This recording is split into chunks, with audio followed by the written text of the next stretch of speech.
जब तक उनकी कानों में आवाज नहीं जाती है तब तक मैं उठाता रहूंगा। जब हम अपनी मांगों को लेकर कहते हैं और बताते हैं, अन्य लोगों से साझा करते हैं, तो कहते हैं मांगे तो जायज है।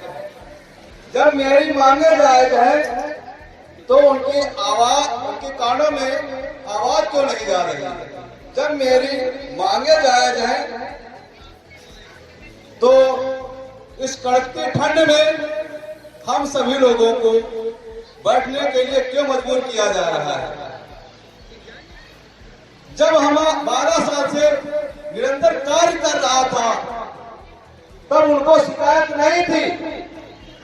जब हमने 30 तारीख को कार्य बहिष्कार किया, 8 दिन के अंदर अधिकारियों को दिखने लगा कि कार्य नहीं हो रहा है और अन्य विभागों में भी अधिकारी लोग कहते थे कर्मचारी स्मारक समिति का काम नहीं करता है। जब हमने कार्य बहिष्कार किया तो भूचाल आ गया। उच्च अधिकारियों को दिखने लगा कि स्मारक कर्मचारियों ने कार्य बहिष्कार किया। अधिकारी गुमराह करते हैं, हमको बदनाम करते हैं। अपने हम पदी दायित्वों को बड़ी निष्ठा और ईमानदारी के साथ आज 12 साल से निभा रहा हूं। जहां पर हमको भेजा जाता है वहां बड़ी निष्ठा के साथ, बड़ी ईमानदारी के साथ अपने पदी दायित्वों को निर्वहन करता हूं। लेकिन कुछ काटकाटों के कारण हमारे समिति को, स्मारक कर्मचारियों को बरगलाया गया है।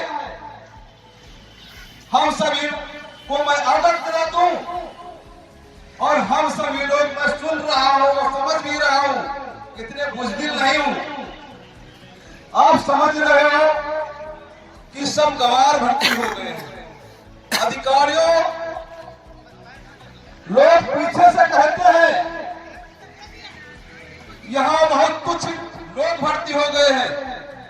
हम उनको बता देना चाहता हूं, आप समझ लो 75 जिलों के हैं। एक जिले का नहीं है, 75 जिले के हैं और 75 जिलों की भाषा जानते हैं। और अगर आपको समझाने के लिए यही 75 जिले के कर्मचारी उतर आएंगे तो आपको भी पता चलेगा हम कहां बचते हैं। मैं बाबा साहब को कोट करते हुए, एक बार जब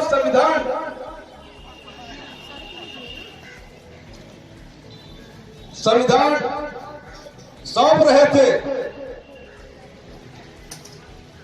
कुछ उनके जलनशील व्यक्ति बाबा साहब से कहने लगे, जब संविधान सभा से बाहर निकले कि बाबा साहब आज बहुत खुश होंगे,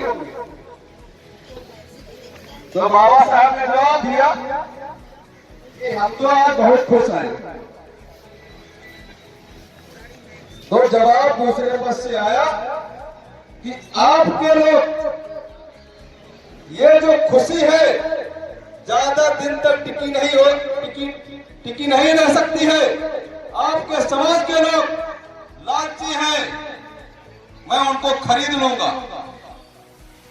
तो बाबा साहब ने कोड किया, उनको बताया, कहा एक बात मेरी सुन लीजिए श्रीमान जी, जिस दिन जिस समाज के लिए हम ये व्यवस्था बनाई है और जिस दिन मेरा समाज पढ़ लिख कर समझ गया, आपको मैं बता देना चाहता हूं, आपको छुपने की जगह नहीं मिलेगी। मैं स्मारक अधिकारियों को बता देना चाहता हूं, ज्यादा मुझे प्रताड़ित ना कीजिए। हमारा स्मारक भाई समझ चुका है और जिस दिन अपनी मांगों को लेकर आत्मसात कर लिया तो आपको छुपने की लखनऊ में जगह नहीं मिलेगी। अब जहां से आए थे वहां हम भेजने का काम करूंगा। जैसे हम सफाई की व्यवस्था करते हैं, अपने दायित्वों का निर्वहन करता हूं, उसी तरीके से मैं आपको भी सफा करूंगा। आप ये बस सोच लेना कि मैं आपकी धमकियों से डर रहा हूं। मैं विनम्रता पूर्वक अपनी मांगों को लेकर निरंतर प्रयास कर रहा हूं। आपको ये नहीं समझ मिलता मेरा ये स्मारक समिति पूरा परिवार है।